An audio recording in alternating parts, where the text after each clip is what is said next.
વિશ્વેશ્વર મહાદેવના ચરણોમાં આપણે દિલથી પ્રણામ કરીએ. હે મારા ભગવાન, સૌની ચડતી રાખે. અને બિલકુલ બાજુમાં છે નદી, આપણે ત્યાં જઈ અને સુપર નજારો માણવાની કોશિશ કરીશું. અને પાછળ જબરજસ્ત વ્યૂ આવી રહ્યો છે. અત્યારે ચોમાસાનો સમય છે તો કંઈ અનોખો જ અહીંયા નજારો છે. એકદમ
પાણી આવાજ ના ઉડાડો, મોબાઈલ પલળી જાય.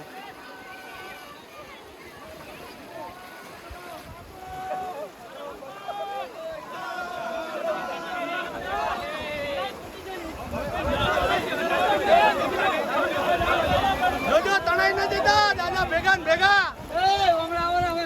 એ દાદો તો હેડા શિવ ને મળવા.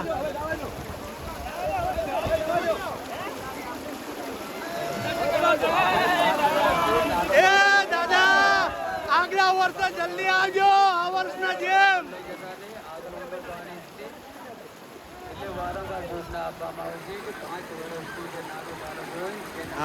સૂચના આપવામાં આવી છે કે આ બાજુ વધારે પાણી છે એટલે આ બાજુ કોઈને ના જવું. ત્યાંથી એલાઉન્સમેન્ટ કરવામાં આવે છે. ત્યાં આપણે શિવ ભગવાનનું મંદિર છે.